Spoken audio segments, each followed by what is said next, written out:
बहुत पुराने जमाने की बात है। एक राजा था। उसके महल में एक बहुत ही सुंदर बाग था। दोस्तों, बाग में तरह तरह के फूलों के पौधे और अनेक प्रकार के मीठे फलों के पेड़ थे। लेकिन इस बाग में सबसे आश्चर्यजनक चीज थी, वो था एक सेव का पेड़, जिसमें सोने के सेव लगते थे। दोस्तों, राजा ने इस पेड़ की देखभाल का खास इंतजाम कर रखा था। जब इसके फल पकते तो चौकीदार रात दिन पेड़ का पहरा दिया करते, ताकि कोई सोने का सेव चुरा करके ना ले जाए। लेकिन एक दिन की बात है, बाग के माली ने जब सोने के सेवों को गिना तो उसमें से एक सेव गायब था। उसने दौड़ करके राजा को खबर दी। राजा फौरन बाग में पहुंचा। उसे यह देख करके बड़ा आश्चर्य हुआ कि देखभाल का इतना पक्का इंतजाम होने पर भी एक सेव किसी ने चुरा लिया।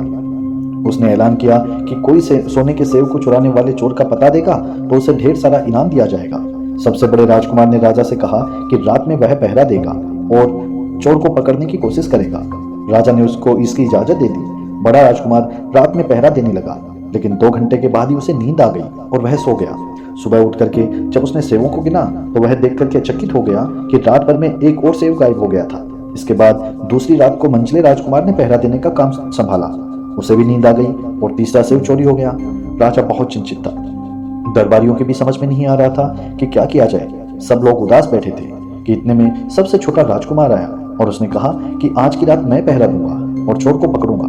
राजा इस राजकुमार से खुश नहीं रहता था। वह उसे मूर्ख मानता था। उसने उसे डांटते हुए कहा कि तुम क्या समझते हो, क्या तुम्हें इसमें सफलता मिलेगी? तुमसे बड़े और तुमसे ज्यादा समझदार दोनों राजकुमार इस काम में असफल हो चुके हैं। तुम जाओ और अपना काम करो। लेकिन छोटा राजकुमार नहीं माना। उसने राजा से प्रार्थना की कि उसे एक मौका जरूर दिया जाए। अंत में राजा राजी हो गया और राजकुमार रात में पहरा देने लगा। दोस्तों, उसने तय किया कि वह किसी भी हालत में नहीं सोएगा और चोर को जरूर पकड़ेगा। जब आधी रात हुई और 12 बजे का समय हुआ तो आखिरी घंटे में राजकुमार ने देखा कि एक बहुत ही सुंदर सोने की चिड़िया कहीं से उड़ती हुई आई और सेव के पेड़ पर बैठ गई। उसने देखते देखते सोने का एक सेव तोड़ करके अपनी चोंच में पकड़ लिया। राजकुमार ने फौरन निशाना साध करके तीर चला दिया, लेकिन तीर चिड़िया को नहीं लगा और वह फड़फड़ा करके उड़ गई। दोस्तों, हाँ, इतना अवश्य हुआ कि उसका एक सुनहरा पंख टूट करके जमीन पर आ गिरा। दूसरे दिन सुबह राजकुमार ने राजा को सारी बात बता दी और वह सोने का पंख उसके सामने रख दिया। पंख इतना सुंदर और इतना कीमती था कि राजा उसे देखता ही रह गया। उसने कहा, अगर उस चिड़िया का एक पंख इतना सुंदर है तो वह पूरी चिड़िया कितनी सुंदर होगी। मैं चाहता हूँ कि उस चिड़िया का कोई उसको पकड़ करके लाए। सबसे पहले बड़ा राजकुमार इस काम के लिए रवाना हो गया। चलते चलते वह एक जंगल में पहुंचा। वहां उसने एक लोमड़ी को एक पेड़ के नीचे आराम करते हुए देखा। राजकुमार ने मौका देख करके तीर अपने धनुष पर चढ़ा लिया। वह तीर छोड़ने ही जा रहा था कि लोमड़ी ने चिल्ला करके कहा कि राजकुमार, मुझे मत मारो। पता है कि तुम सोने की चिड़िया की खोज में निकले हो। तुम मेरी राय मानो तो मैं तुम्हारा काम जल्दी ही पूरा करवा दूंगी। तुम इसी रास्ते से सीधे चले जाओ और शाम होने पर तुम एक गांव में पहुंचोगे। वहां तुम्हें आमने सामने 2 धर्मशालाएं मिलेंगी। एक धर्मशाला खूब सजी सजाई होगी और सुंदर होगी, लेकिन तुम उसमें मत ठहरना। तुम उसके सामने वाली दूसरी धर्मशाला में ठहरना, जो बहुत ही मामूली और देखने में भी भद्दी सी होगी। ऐसा करने पर तुम्हारा काम आसानी से पूरा हो जाएगा। लोमड़ी की बात सुन करके राजकुमार को हंसी आई और उसने डांट करके कहा कि भाग यहाँ से, मुझे तुम्हारी सलाह की कोई जरूरत नहीं है। दोस्तों, इतना कहने के बाद वह लोमड़ी उस राजकुमार की तरफ पलटी। राजकुमार ने तीर छोड़ दिया, लेकिन लोमड़ी बहुत चालाक थी। वह बच करके निकल भागी। दोस्तों, राजकुमार आगे चलता गया। शाम को जब वह गांव में पहुंचा तो उसने देखा कि वहां सड़क के किनारे सचमुच 2 धर्मशाला थी। उनमें से एक धर्मशाला खूब सजी सजाई थी और उसके अंदर से लोगों के नाचने गाने की आवाजें आ रही थी। दूसरी धर्मशाला भद्दी सी थी और वहां अंधेरा घिरा हुआ था। राजकुमार सजी सजाई धर्मशाला में ठहर गया। थोड़ी देर में वह भूल गया कि वह असल में सोने की चिड़िया की खोज में निकला था। उधर जब काफी समय बीत गया और बड़ा राजकुमार नहीं लौटा तो मंझला राजकुमार सोने की चिड़िया की खोज में चल पड़ा। वह भी उसी तरह चलते चलते जंगल में पहुंचा तो वही लोमड़ी उसे भी मिली। इस राजकुमार ने भी लोमड़ी की बात का कोई ध्यान नहीं किया। जब वह शाम को उस गांव में पहुंचा तो बड़े राजकुमार की तरह सजी सजाई धर्मशाला में ठहरा। वहां नाच रंग में वह इतना मस्त हो गया कि वह अपना काम भूल गया। यहाँ तक कि उसे घर लौटने का भी ध्यान नहीं रहा। अंत में सबसे छोटे राजकुमार ने राजा से कहा कि मैं सोने की चिड़िया की खोज में जाऊंगा। राजा को विश्वास था कि जब उसके 2 बड़े राजकुमार इस काम में सफल नहीं हुए तो इसे भी सफलता नहीं मिलेगी। लेकिन उसके जिद करने पर राजा ने उसे इजाजत दे दी। छोटा राजकुमार तैयार होकर के सोने की चिड़िया की खोज में निकला। जंगल में उसे भी लोमड़ी मिली। राजकुमार ने लोमड़ी की बात को ध्यान से सुना और लोमड़ी से कहा कि ठीक है, तुम जैसे कह रही हो मैं वैसा ही करूंगा। अब तुम जाओ, मैं तुम्हें नहीं मारूंगा। इस पर लोमड़ी खुश होकर के बोली कि तुम सबसे अच्छे लड़के मालूम होते हो। तुमने मेरी बात का मजाक नहीं उड़ाया और मुझ पर तीर भी नहीं चलाया। मैं तुमसे बहुत खुश हूँ और मैं तुम्हारी मदद करूंगी। तुम आओ, मेरी पूंछ पर बैठ जाओ, मैं तुम्हें उस धर्मशाला तक लेकर पहुंचा दूंगी। देखते ही देखते दोस्तों, लोमड़ी की पूंछ काफी बड़ी हो गई और राजकुमार उसके ऊपर बैठ गया। उसके बैठते ही लोमड़ी हवा में उड़ने लगी और थोड़ी ही देर में मैदानों और पहाड़ों को पार करके उसी गांव में जा पहुंची। राजकुमार ने उसकी सलाह को मान करके छोटी और पुरानी धर्मशाला में ही डेरा डाल दिया। दोस्तों, वह दूसरी सजी सजाई धर्मशाला से दूर ही रहा। दूसरे दिन सुबह उठकर जब वह आगे बढ़ा तो कुछ दूर चलने पर उसे वह लोमड़ी फिर से रास्ते में मिल गई। लोमड़ी ने उससे कहा कि अब मैं तुम्हें बताती हूँ कि आगे तुम्हें क्या करना चाहिए। तुम सीधे चलो, आगे चलने पर तुम्हें एक बहुत ही बड़ा किला मिलेगा जिस पर सिपाही लोग पहरा दे रहे होंगे। तुम सिपाहियों से डरना मत और सीधे अंदर चले जाना, क्योंकि वे इस समय सो रहे होंगे। तुम बेधड़क होकर के किले में घुसते चले जाना और उनके कमरों को पार करते हुए उस जगह पहुंच जाना जहां लकड़ी के एक मामूली से पिंजरे में सोने की चिड़िया बंद है। तुम चिड़िया को पिंजरे के सहित उठा करके किले से बाहर ले आना। चिड़िया के पिंजरे के पास ही एक बहुत सुंदर सा सोने का पिंजरा भी रखा होगा।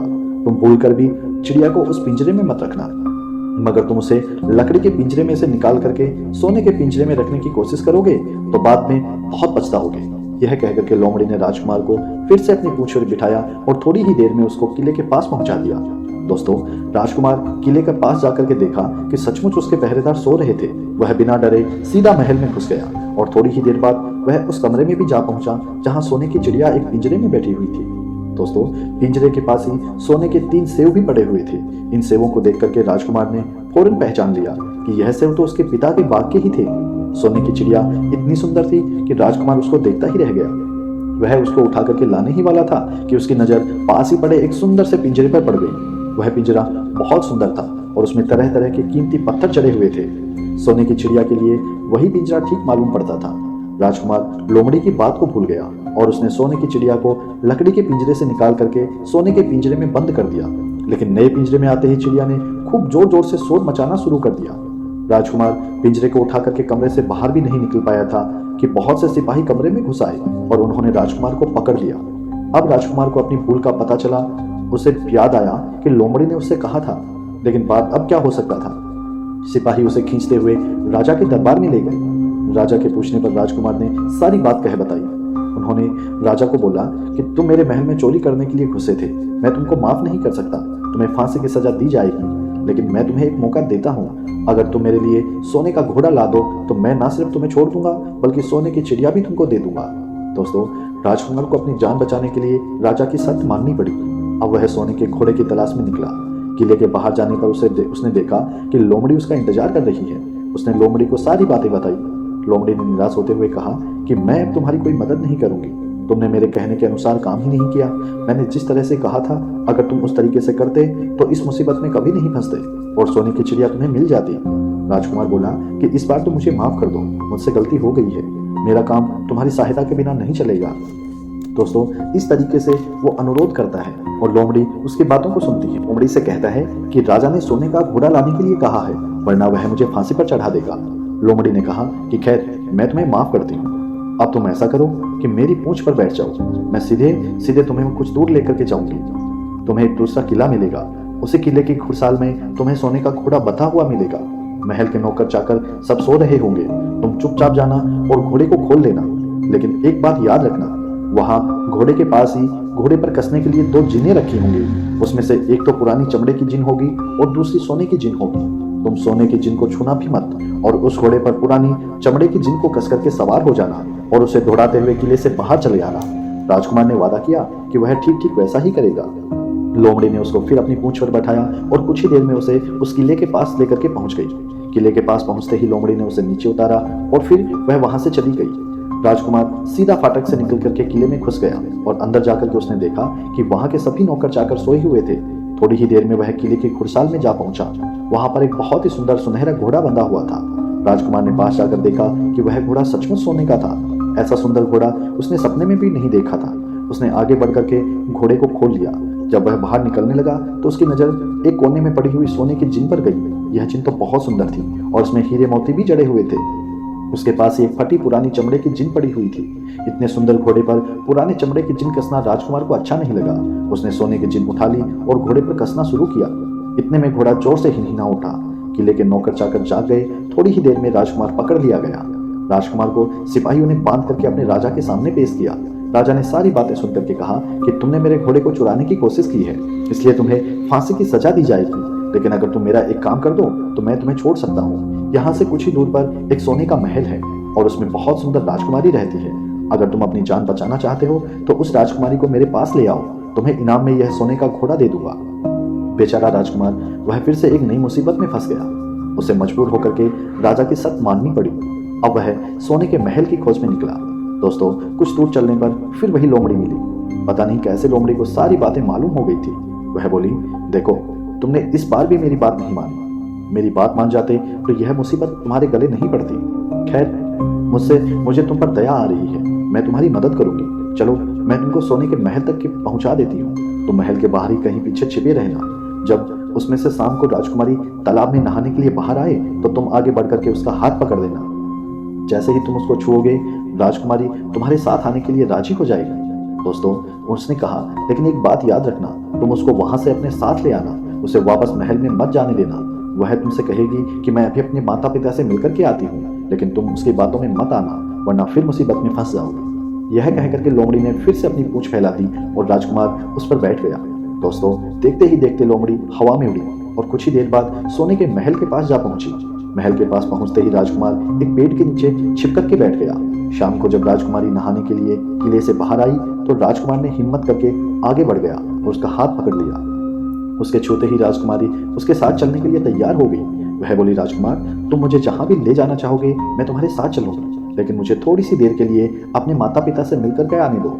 राजकुमार ने कहा कि नहीं, यह नहीं होगा, तुम्हें तुरंत मेरे साथ ही चलना पड़ेगा।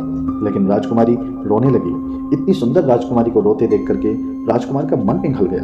अंत में वह राजी हो गया और बोला, जा, अब थोड़ी देर के लिए अपने माता पिता से मिलाओ, लेकिन फिर तुरंत बाहर चली आना। लेकिन राजकुमारी ने जैसे ही किले में पैर रखा, किले के पहरेदार जाग गए और उन्होंने राजकुमारी को पकड़ लिया। इसके बाद राजकुमार वहां पर उनके साथ कैद हो गया और वह बहुत पछताया। लेकिन अब क्या हो सकता था? सिपाहियों ने उसे फिर राजा के सामने पेश किया। राजा बहुत निराश था। उसके उसी वक्त हुक्म दिया कि इस राजकुमार को फौरन फांसी पर चढ़ा दिया जाए। यह सुनकर के राजकुमार रोने लगा, गिड़गिड़ाने लगा। इस पर राजा थोड़ी देर के विचार करने के बाद कहा कि मैं अपनी आज्ञा वापस नहीं ले सकता, लेकिन अगर तुम मेरा एक काम कर दो तो मैं तुम्हारी जान बचा सकता हूँ। हमारे किले के ठीक सामने यह जो बड़ा सा पहाड़ है, इसके कारण हमारे किले की सुंदरता नष्ट होती है। अगर तुम 8 दिन में इस पहाड़ को खोद करके साफ कर दो तो हम तुम्हें क्षमा कर देंगे और राजकुमारी का विवाह तुम्हारे साथ कर देंगे। दोस्तों, राजकुमार किले के बाहर आकर के पहाड़ को देखने लगा। उसके हाथ में एक छोटी सी कुदाली थी। उसके समझ में नहीं आ रहा था कि इतना बड़ा पहाड़ 8 दिन में वह कैसे खोद सकेगा। फिर भी उसने अपनी जान तो बचानी ही थी, इसलिए वह पहाड़ खोदने लगा। धीरे धीरे 7 दिन बीत गए। इतने दिन तक लगातार खोदने पर भी पहाड़ का सिर्फ एक कोना ही खोद सका था। वह दुखी होकर के बैठ गया। उसे अब अपने पर बहुत अधिक क्रोध आ रहा था। वह मन ही मन कहने लगा कि अगर मैंने लोमड़ी की बात मान ली होती तो कितना अच्छा होता। लोमड़ी ने मुझको हर ठीक सलाह दी और मैं हर बार उसका कहना ना मान करके नई मुसीबत में फंसता गया। राजकुमार इस तरह से सिर झुकाए बैठा ही था कि अचानक उसे अपने पैरों के पास लोमड़ी की पूंछ हिलती हुई दिखाई दी। उसने नजर उठा करके देखा तो सचमुच वही लोमड़ी खड़ी थी। लोमड़ी ने मुस्कुराते हुए कहा, क्यों, क्या हाल है? इस बार तो तुम्हारी मदद करके मेरी भी जरा से भी इच्छा नहीं थी, लेकिन मैं 7 दिन तुमको पहाड़ खोदते हुए देख रही हूँ तो मुझे तुम पर दया आ गई। मैं तुम्हारी मदद के लिए चली आई। जाओ, तुम बहुत थक गए हो, सो जाओ, मैं थोड़ी ही देर में तुम्हारा सारा काम पूरा कर दूंगी। इस बार राजकुमार ने तय कर लिया था कि अब वह लोमड़ी जिस तरह कहेगी वह उसी तरह करेगा। वह चुपचाप उठ करके एक तरफ सोने चला गया। थोड़ी ही देर में उसे नींद आ गई। सुबह जब वह सोकर उठा तो उसे अपनी आंखों पर विश्वास नहीं हो रहा था। वहां कहीं भी पहाड़ का नाम नहीं था और महल का सुंदर दृश्य दिखाई दे रहा था। राजकुमार सीधा राजा के पास पहुंचा। राजा उसके काम पर बड़ा खुश था। उसने तुरंत अपने वादे के अनुसार राजकुमारी के साथ उसका विवाह कर दिया। जब राजकुमार उस सुंदर राजकुमारी के साथ कुछ दूर चला तो उसे रास्ते में फिर वही लोमड़ी मिली। लोमड़ी बोली कि बधाई हो राजकुमार, राजकुमारी के साथ तुम्हें देख करके मुझे बड़ी खुशी हो रही है, लेकिन अब तुम सोने का घोड़ा और सोने की चिड़िया भी प्राप्त करनी चाहिए, क्योंकि वे दोनों चीजें तुम्हारे ही लायक हैं और तुम उसे आसानी से प्राप्त कर सकते हो। लेकिन भला मुझे सोने का घोड़ा और सोने की चिड़िया कैसे मिल सकती है? मैं तो इस राजकुमारी को भी उस राजा के लिए ले जा रहा हूँ। लोमड़ी ने कहा कि नहीं, तुम ऐसा काम कभी मत करना। इस राजकुमारी के साथ तुम्हारा विवाह हुआ है और यह अब तुम्हारी है। अगर तुम मेरे कहने के अनुसार काम करोगे तो तुम्हें सोने का घोड़ा और सोने की चिड़िया भी मिल सकती है। तुम पहले इस राजकुमारी को लेकर के सोने के घोड़े वाले राजा के पास जाओ। राजा खुश होकर के तुम्हें सोने का घोड़ा दे देगा। तुम घोड़े पर सवार हो जाना और सवार होकर के सबसे विदा ले लेना। राजकुमारी से तुम सबसे बाद में विदा लेना। जैसे ही तुम राजकुमारी के पास पहुंचो तुम उसे हाथ पकड़कर घोड़े के ऊपर खींच लेना और घोड़े को दौड़ा देना। सोने का घोड़ा इतना तेज दौड़ता है कि दुनिया का तेज से तेज घोड़ा भी उसकी बराबरी नहीं कर सकता। जाओ तुम पहले इतना काम पूरा करो, इसके बाद आगे का काम मैं तुम्हें बाद में बताऊंगी। दोस्तों, उसने कहा कि मैं तुम्हें वहां रास्ते में ही मिलूंगी। राजकुमार ने ठीक वैसा ही किया जैसा लोमड़ी ने उससे कहा था। जब सोने के घोड़े वाले राजा ने खुश होकर के उसे इनाम में सोने का घोड़ा दिया तो राजकुमार उस पर सवार हो गया और उससे विदा लेने लगा। अंत में वह राजकुमारी को उठा करके घोड़ा तेजी से दौड़ाता हुआ किले से बहुत दूर निकल गया। रास्ते में एक पेड़ के नीचे लोमड़ी उसका इंतजार कर रही थी। उसे देख करके लोमड़ी बोली, शाबाश, अब तुम सोने की चिड़िया भी प्राप्त कर लो। जब तुम सोने की चिड़िया वाले राजा के पास पहुंचोगे तो वह इस घोड़े को देख करके खुश होगा। तुम उससे कहना कि पहले सोने की चिड़िया का पिंजरा मेरे हाथ में दो, तब मैं यह घोड़ा तुम्हें दूंगा। जब वह पिंजरा तुम्हारे पास लाए तो तुम पिंजरा उसके हाथ से छीन लेना और घोड़े को दौड़ा देना। बस ऐसे ही चिड़िया तुमको मिल जाएगी और कोई तुम्हें पकड़ भी नहीं सकेगा। इस बार भी राजकुमार ने ठीक वैसा ही किया। वह राजकुमारी के साथ ही घोड़े पर बैठा रहा और जब राजा ने उसके हाथ में सोने की चिड़िया का पिंजरा दिया तो उसने देखते ही देखते लात मार दी और सोने का घोड़ा हवा से बातें करने लगा। कुछ दूर चलने पर लोमड़ी फिर से मिली। राजकुमार ने उससे कहा कि तुमने मेरी बड़ी मदद करी है। तुम्हारी वजह से मुझे न सिर्फ सोने की चिड़िया मिली बल्कि सोने का घोड़ा और इतनी सुंदर राजकुमारी भी मिल गई। बताओ मैं तुमको क्या इनाम दूं? मैं तुमको कुछ ना कुछ देना जरूर चाहता हूँ। लोमड़ी ने कहा, अगर तुम खुश हो तो मेरा एक काम कर दो, तुम एक तीर चला करके मुझे मार दो। इस समय तुम यही सबसे बड़ा काम तुम्हारे लिए है जो तुम मेरे लिए कर सकते हो। राजकुमार ने कहा, भला यह कैसे हो सकता है? तुमने मेरी इतनी मदद की और मैं बदले में तुम्हें मार दूं? मुझसे यह नहीं होगा। यह सुनकर के लोमड़ी बड़ी दुखी हुई और बोली, अगर तुम मेरा यह काम नहीं कर सकते तो फिर ठीक है, जाओ, लेकिन मैं तुम्हारी भलाई के लिए ही कर रही हूँ। तुम दो बातें जरूर याद रखना, एक तो तुम किसी कुएं की दीवार पर मत बैठना और दूसरे तुम ऐसे लोगों के लिए धन खर्च मत करना जिन्हें फांसी मिलने वाली हो। राजकुमार बोला, भाई तुम भी अजीब हो, तुम्हारी बातें मेरी समझ में ही नहीं आती। भला मैं कभी कुएं की दीवार पर क्यों बैठूंगा और ऐसे आदमियों पर धन खर्च क्यों करूंगा जिनको फांसी दी जाने वाली हो? लेकिन लोमड़ी ने उसकी बात का कोई जवाब नहीं दिया और अलविदा कह करके वहां से चली गई। दोस्तों, यह सोच करके कि लोमड़ी ने ऐसा क्यों कहा, वह राजकुमार भी थोड़ा सा परेशान हुआ। राजकुमार सोने का घोड़ा दौड़ाता हुआ आगे बढ़ा। राजकुमारी उसके साथ ही बैठी हुई थी और सोने की चिड़िया का पिंजरा उसके हाथ में था। कुछ ही देर में राजकुमार उस छोटे से गांव में जा पहुंचा जिसमें वे दोनों धर्मशालाएं थी। गांव के लोग और खास तौर पर बच्चे उनको देखने के लिए बाहर निकल आए। सोने के घोड़े पर इतने सुंदर राजकुमार के साथ बैठी एक राजकुमारी को देख करके सभी लोग चकित थे। इतने में राजकुमार ने देखा कि गांव के बगीचे में एक जगह बहुत से लोग जमा हैं और कुछ शोर हो रहा है। राजकुमार के पूछने पर लोगों ने बताया कि वहां दो आदमियों को फांसी देने की तैयारी हो रही है। राजकुमार उधर ही चल पड़ा। वहां पहुंचने पर उसने पहचान लिया कि जिन आदमियों को फांसी दी जाने वाली थी वे और कोई नहीं बल्कि उसके ही सगे भाई थे। वे लोग तब से उसी सजी धर्मशाला में रह रहे थे और तरह तरह के बुरे काम कर रहे थे। वे जुआ भी खेलते और जुए में बहुत सारा धन हार चुके थे। उन्होंने लोगों को बहुत सा रुपया पैसा उधार लिया था। इन्हीं सब बातों से चिढ़कर अब गांव वाले उन्हें फांसी पर चढ़ाने जा रहे थे। राजकुमार भला यह कैसे होने देता? उसने लोगों से कहा कि मुझसे रुपया ले लो और इन लोगों को छोड़ दो। उनके बहुत कहने सुनने पर वो लोग राजी हो गए और उन्होंने उन दोनों आदमियों को रिहा कर दिया। राजकुमार अपने भाइयों को छुड़ा करके आगे चला। कुछ दूर जाने पर जंगल में उसे एक कुआं दिखाई दिया। इस पर राजकुमार के कुछ देर कुएं के पास आराम करके ठंडा पानी पीने के लिए उसने मन में सोचा और राजकुमार वहीं पर रुक गया। अब तक वह यह भूल चुका था कि लोमड़ी ने विदा होते समय उससे कहा था कि वह घोड़े से उतर करके कुएं की द्वार पर नहीं बैठे और वह वहीं बैठ गया, आराम करने लगा। उसके दोनों भाइयों ने मौका देख करके उसे कुएं में धकेल दिया।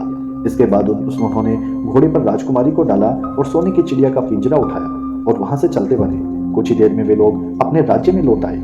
घर लौट करके उन्होंने राजा से कहा कि हम लोग सोने की चिड़िया को पकड़ लाए हैं। इसी चिड़िया ने हमारे बाग में से सोने के सेब चुराए थे। इसके साथ ही हम यह सोने का घोड़ा और राजकुमारी भी लाए हैं। राजा बहुत खुश हुआ।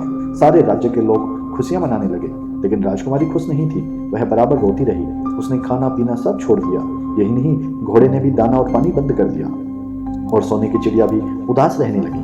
दोस्तों, राजा ने बहुत कोशिश की, लेकिन ना तो वह राजकुमारी खुश हुई और ना सोने का घोड़ा। और सोने की चिड़िया ने दाना खाना शुरू किया। उधर छोटा राजकुमार कुएं में गिर गया था, लेकिन वह मरा नहीं। कुआं बहुत गहरा था, लेकिन उसमें पानी थोड़ा सा था। वह कुएं में बैठा बैठा अपने भाग्य को कोस रहा था। अब उसे फिर उसी लोमड़ी की याद आई। वह पछताने लगा कि अगर मैंने उसका कहना मान लिया होता तो मैं मुसीबत में नहीं फंसता। राजकुमार ने जैसे ही लोमड़ी को याद किया, लोमड़ी ना मालूम कैसे उस कुएं पर आ पहुंची और बोली, देखो राजकुमार, मैंने पहले ही तुम्हें समझाया था कि किसी कुएं की दीवार पर मत बैठना और ऐसे आदमियों की मदद मत करना जिन्हें फांसी दी जाने वाली हो, लेकिन तुम नहीं माने। खैर चलो, अब आखिरी बार मैं फिर तुम्हारी मदद कर देती हूँ। लो मेरी पूंछ पकड़ करके कुएं से बाहर निकल जाओ। यह कह करके लोमड़ी ने अपनी पूंछ कुएं में लटका दी। देखते ही देखते पूंछ इतनी लंबी हो गई कि कुएं के पेंदे में पड़े राजकुमार के पास तक जा पहुंची। राजकुमार उसे पकड़ करके कुएं से बाहर निकल आया। लोमड़ी ने उसे कहा कि जाओ, अब तुम अपने घर जाओ, लेकिन जरा होशियार रहना, तुम्हारे भाई तुम्हारी जान के दुश्मन बने हैं, वे लोग जरूर तुम्हें ढूंढ रहे होंगे। राजकुमार घर की ओर चल पड़ा। अपने राज्य में पहुंचने पर उसने एक भिखारी देखा। भिखारी को उसने अपने सुंदर कपड़े दान में दे दिए और उसके भद्दे पुराने कपड़े पहन दिए। इस तरह से वेश बदल करके वह अपने किले में जा पहुंचा। वहां उसके पहुंचने पर एक बड़ी ही आश्चर्यजनक बात हुई। सोने का घोड़ा खुशी से हिनहिनाने लगा और दाना खाने लगा। सोने की चिड़िया भी अपने पिंजरे में खुशी से फुदकने लगी और गाना गाने लगी। उधर राजकुमारी ने अपने आंसू पोंछ डाले और वह भी खुश दिखाई देने लगी। लेकिन राजा की समझ में कुछ नहीं आया। उसने राजकुमारी से इसका कारण पूछा तो वह बोली, मैंने तो पहले ही आपको सारी कहानी बता दी थी कि आपके बड़े और मंझले राजकुमार ने छोटे राजकुमार के साथ धोखा किया है। इन्होंने आपको भी धोखा दिया है, लेकिन अब आपका छोटा राजकुमार यहाँ पर आ पहुंचा है, इसलिए मुझे बेहद खुशी हो रही है। उसी के साथ मेरी शादी हुई थी और मैं उसके साथ ही सुखी रह सकती हूँ। फिर उसने मैले कुचले कपड़े पहने एक आदमी की ओर इशारा करते हुए कहा कि वह रहा आपका छोटा बेटा। दोस्तों, राजा ने भी अपने छोटे लड़के को पहचान लिया। अब राजा ने अपने छोटे बेटे के बारे में अपने विचार बदल लिए। अब वह उसको बहुत ही समझदार और बहादुर मानने लगा और उससे बहुत अधिक प्यार करने लगा। उसने उसको राजगद्दी पर बिठाने का निश्चय किया। बड़े और मझले राजकुमार ने अपने छोटे भाई को ही धोखा नहीं दिया, बल्कि राजा को भी धोखा दिया। इससे राजा उनसे बहुत नाराज था। उसने उन दोनों को अपने राज्य से निकलवा दिया। इसके बाद बड़ी धूमधाम से राजकुमारी के साथ राजकुमार का विवाह संपन्न हुआ और दोनों खुशी से रहने लगे। लेकिन राजकुमार उस लोमड़ी को नहीं भूला था जिसने उसकी सहायता करी थी। एक दिन समय निकाल करके वह जंगल में उस लोमड़ी की खोज में निकला। बहुत ढूंढने के बाद एक पेड़ के खोखले भाग में उसने उस लोमड़ी को चुपचाप बैठे हुए देखा। लोमड़ी बहुत उदास थी और पहले से बहुत ज्यादा दुबली भी हो गई थी। राजकुमार को देखते ही लोमड़ी ने उसे पहचान लिया और कहा, कहो राजकुमार, आज इधर कैसे आना हुआ? राजकुमार ने कहा कि मैं आज तुम्हें ही ढूंढने आया हूँ। चलो मेरे बाग में तुम आराम से रहना, वहां पर तुम्हें किसी प्रकार की कोई तकलीफ नहीं होगी। यहाँ तो जंगल में तुम्हें खाने पीने की तकलीफ भी होती होगी और जंगली जानवरों से और शिकारियों से डर बना रहता होगा। लोमड़ी ने कहा कि नहीं राजकुमार, मैं यहाँ ठीक हूँ, और भला अब तुम्हें मेरे दो इससे क्या मतलब है? तुम्हारा काम निकल गया, अब तुम खुशी से तुम्हारे राज्य में रहो। राजकुमार बोला कि नहीं, तुमने मेरा बड़ा उपकार किया है, मैं तुम्हें इनाम देना चाहता हूँ और अपने साथ ही रखना चाहता हूँ। राजकुमारी भी बहुत खुश होगी, वह भी तुमसे मिलना चाहती है। लोमड़ी बोली, अगर तुम सचमुच मुझे इनाम देना चाहते हो तो मेरा एक काम कर दो। मैं तुमसे पहले भी कहा था कि तुम तीर चला करके मुझे मार दो, इससे मेरा काम हो जाएगा और मुझे लाभ होगा। असल में एक जादूगर ने मुझ पर जादू कर रखा है। मैं लोमड़ी नहीं हूँ, मुझे उसके जादू के प्रभाव से लोमड़ी के रूप में रहना पड़ता है। मैं तो उसी देश का राजकुमार हूँ जहाँ की राजकुमारी से तुम्हारा विवाह हुआ है। असल में वह राजकुमारी मेरी छोटी बहन है। अगर तुम तीर चला करके मुझे मार दोगे तो इस जादू से मुझे मुक्ति मिल जाएगी और मैं फिर अपने देश लौट सकूंगा। राजकुमार को यह सुनकर के बड़ा आश्चर्य हुआ। उसने फौरन अपने धनुष से तीर चढ़ाया और लोमड़ी की ओर छोड़ दिया। तीर के लगते ही लोमड़ी मर गई और उसमें से एक सुंदर सा राजकुमार निकल आया। दोस्तों, फिर दोनों राजकुमार आपस में गले मिले और इसके बाद दोनों राजकुमार वापस महल में लौट आए। वहां राजकुमारी अपने भाई से मिलकर के बहुत खुश हुई और इस तरीके से इस कहानी का अंत हुआ।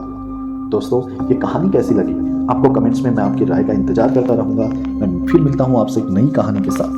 तब तक के लिए आपको हाथ जोड़ करके जय श्री राम।